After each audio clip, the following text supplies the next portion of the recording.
Hello, it's Randi Rhodes. Here's a clip from our show, and go to randyrhodes.com for the whole thing and a podcast. Buy a stinking podcast. Mary had a little man. The fault. We believe that all men are created equal. To the magnificent mosaic that is America. From radio beacon to radio beacon. I have a dream today.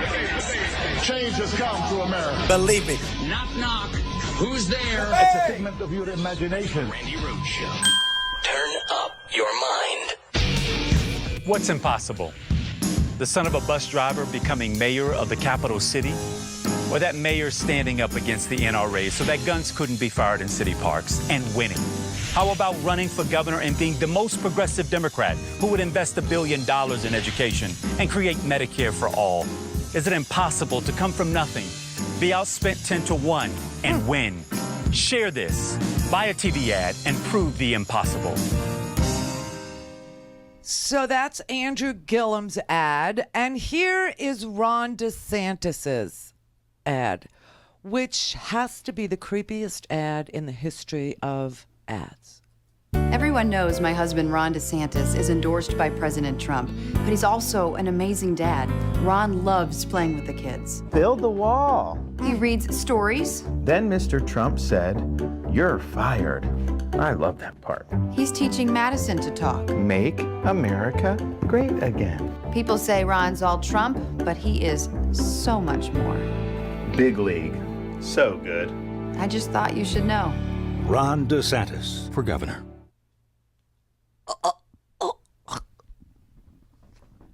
That's what we're up against here. And wait, there's more.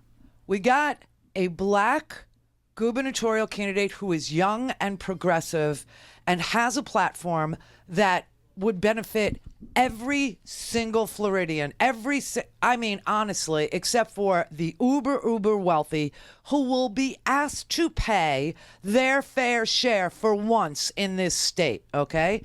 And in less than 24 hours, like there's never an egg timer around when you need one, Ron DeSantis was on Fox News. Well, first, let me play you his let me play you Ron DeSantis's acceptance speech. Wait. We had some great surrogates.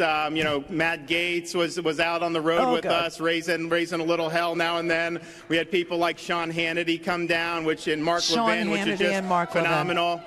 I was endorsed pretty early on when no one said I had a chance by the incoming Speaker of the State House, Jose Oliva, and he's a great guy, going to do great things.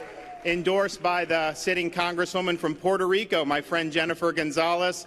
So we were able to really get a lot of great people on board, and I think the victory is a testament. I was just a messenger, but you guys really provided the muscle and the know-how to get this done. So thank you, everybody who supported us. Thank you so much. Thank you, Sean Hannity. Thank you, Mark Levin. Thank you, Donald Trump. He actually thanked Donald Trump. I mean, it was the sickest speech I ever saw. And then he went right over to Fox News and started with this. He is the most liberal candidate that the Democratic Party has ever nominated in the state of Florida by a country mile in a governor's race. He wants to abolish ICE. He wants $1 billion tax increase. He wants a single-payer healthcare system in Florida, which would bankrupt the state. I'm trying to make Florida even better. He wants to make Florida Venezuela. What? And then...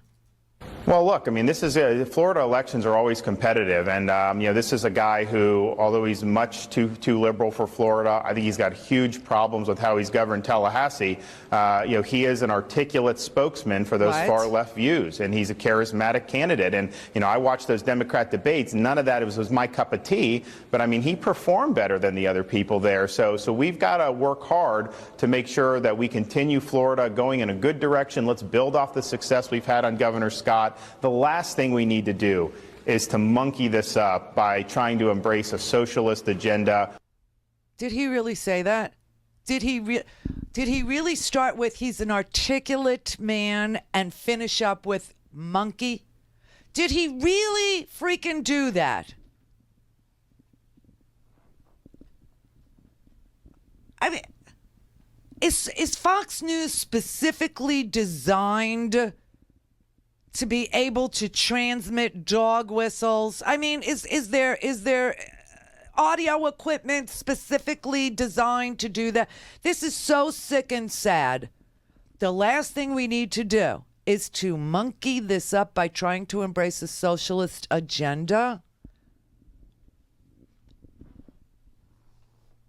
That was so bad and so disgusting that even Fox News had to say they don't condone language like that, which is hysterical. A little while ago, we had Ron DeSantis, the Republican nominee for governor in Florida, on for an interview to discuss the Florida election. During the interview, he made what some are calling an inappropriate comment about his Democratic opponent, Andrew Gillum. DeSantis has since clarified his comment in a statement saying, quote, Ron DeSantis was obviously talking about Florida not making the wrong decision to embrace the socialist policies that Andrew Gillum espouses. To characterize it as anything else is absurd. Oh, yeah. Florida's economy has been on the move for the last 8 years, and the last thing we need is a far-left Democrat trying to stop our success. We do not condone this language and wanted to make our viewers aware that he has since clarified his statement. We do not condone this language. Are you kidding me? You have Donald Trump on the TV every time he goes to some stupid gymnasium in Dubuque. You put him on the TV where, he just sends out dog whistles about, Molly Tibbetts and illegal alien. And then you have a mass shooting in Florida and no one says jack crap about it. Isn't that something? We don't condone this. This is your entire broadcast model. I swear to God, your audio is specifically designed to be a bullhorn for racism. It's just the most amazing, thing I ever saw. Maybe it's a bridge too far for them because even they know what he did there was so racist and so bizarre and so low and so ugly. And it wasn't even 24 hours into the campaign yet. So buckle your seatbelts, everybody. We're about to have a racist explosion on our streets here in this state that's shaped like a giant penis. For a reason. Shep Smith had Gillum on to respond. It was the monkey this up part. Sir, your response. Yeah, that part wasn't lost on me. It's very clear that Mr. DeSantis is taking a page directly from the campaign manual of Donald Trump. But I think he's got another thing coming to him. If he thinks that in today's day and age, Florida voters are going to respond to that level of derision and division, they're sick of it. What we're trying to offer in this race was is that a North racist Star or for where we want to go as a state. Was that racist or a figment of speech? Well, in the handbook of Donald Trump, they no longer do whistle calls. They're now using full bullhorns. And that was a bullhorn? And what I've got to say about that is that we've got to make sure that we stay focused, I think, on the issues that confront everyday people. I'm not going to get down in the gutter with DeSantis and Trump. There's enough of that going on. I'm going to try and stay high and try to talk about what the North Star and the future is for the state of Florida and the people of this state. And I think that's what people want. They're just so sick of this divisive, derisive politics that have been coming out of Washington and has now infiltrated the politics of this state vis-a-vis Ron DeSantis. He's very clear on day one that he's willing to go down to the gutter. In our opinion, we're going to win this race because we're going to stay high and we're going to remind Floridians of what the true spirit of the American way is. And that's what I'm going to do as governor, help us reach that high mark as a state so that we're a leader again and not a back-of-the-pack state. So, right. So was Andrew Gillum the right choice for Democrats? Well, let's see. Donald Trump was trashing him first thing this morning. Ron DeSantis called him an articulate guy and don't monkey up our election. Compared him to a failed dictator in Venezuela. So, yes, Andrew Gillum is the right choice for Florida. And I'm really proud that I voted for him. And I wish I could have done it 12 different times. Because Ron DeSantis, not only is he bought and paid for by the same people who bought Donald Trump, but I mean, I think Ron DeSantis' biggest dream, besides for dressing his little infant son in Make America Great gear and teaching him how to say bigly and teaching him how to be a little baby racist, with his wife, looking on. That ad is child abuse, if you ask me. But Ron DeSantis, his biggest dream has got to be supplying the Florida alligators to Donald Trump's moat, that he wants around his wall, which will never, ever be built. So, yes, I would say he's the right choice for us. And they're coming for you. They're already coming for you based on your message. Ron DeSantis, the Republican nominee, had a statement last night about you, Andrew Gillum. He says you want to abolish ICE. You do, correct? We want to replace ICE with the Department of Justice, an entity that has not been tarnished in the same way as ICE has. So again, he says you want to abolish ICE. You say you want to replace it. That's basically the same thing. He says you want $1 billion tax increase. He says you want single-payer health care system as Florida. You do want Medicare for all, correct? I am a champion for treating health care as a right and not a privilege. That's absolutely right. And expanding Medicaid in the state of Florida for over 700,000 people who right now don't have access to health care, which costs this state about $6 billion in federal money that should be coming to Florida that right now is being distributed to other states. But I happen to believe that that's not left or right or center, that's basic and common for the everyday people of this state. They need it. And as governor, it's my job to deliver that. And Congressman DeSantis says, I'm trying to make Florida even better. You are trying to make Florida Venezuela. It's interesting what you're campaigning on, he is using as a cudgel against you. You're campaigning on wanting to abolish ICE. You're campaigning on single-payer health care, and he's using those very things, just saying, yeah, this is what he says, and because he says that, I'm going to win in Florida. It is interesting. It sets up an interesting race. Well, I'll tell you, I think when given the choice on November 6th, everyday Floridians, 44% of which say that they cannot make ends meet at the end of the month. Jesus. Those who rank health care as the #1 concern because they're terrified that if they get sick, they can't go to work. If they can't go to work, they can't earn a wage. If they can't earn a wage, they can't pay their bills and they're put out.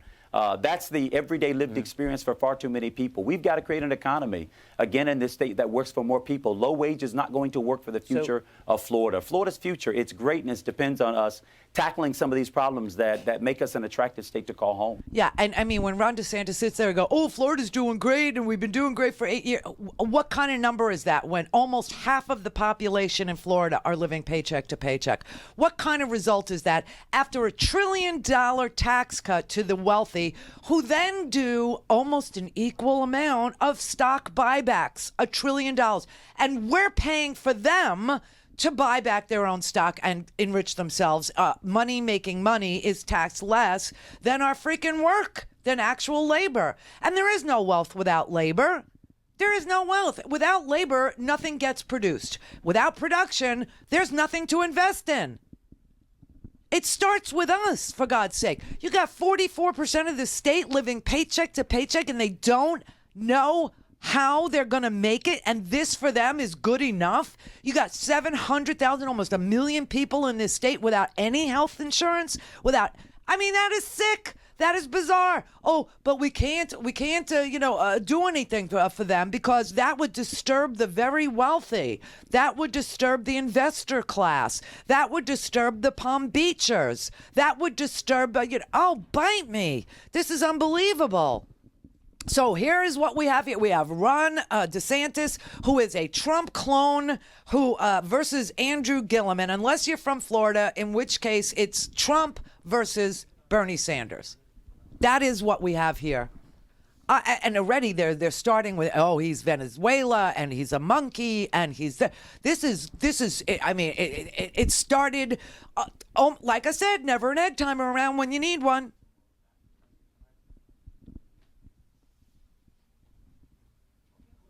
Could we please, it's so funny that they're asking Andrew Gillum about his view on impeaching Trump, and he won't be anywhere near that, okay? He would be the governor of Florida. But he had an answer. So part-time resident Donald Trump, the president of the United States, is a big supporter of Ron DeSantis. You know the president will play in this election. Are you scared of the possible influence he'll have? No, I mean, Donald Trump and Ron DeSantis are both scraping from the bottom of the barrel. I actually believe that Florida and its rich diversity are going to be looking for a governor who's going to bring us together, not divide us, not misogynists, not racists, not bigots. They're going to be looking for a governor who is going to appeal to our higher aspirations as a state, who is going to talk about what it means to build a Florida that makes room for all of us and not just some of us. DeSantis can do the bidding of big business and big lobbyists and Donald Trump in his divisive rhetoric. I'm going to be here to do the business of the people of the state of Florida. That's the job of the governor of this state. It won't be your job if you are elected governor, but do you think the president should be impeached?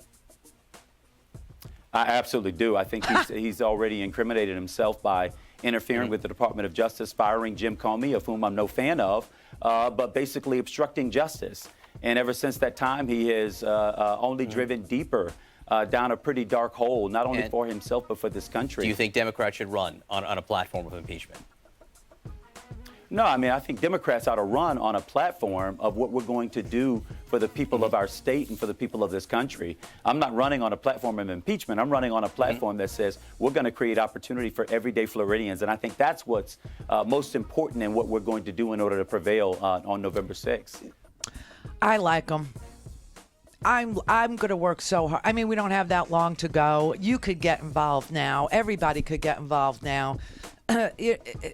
This is a battle of a young man with bright ideas and putting the people of this state ahead of every other things that might be uncomfortable to talk about, talking about them, having positions that most Americans agree with, against a guy who is a clone, a racist hack of a clone of Donald Trump being in charge of this state, this one. And Florida matters. Florida, we got 27 electoral votes.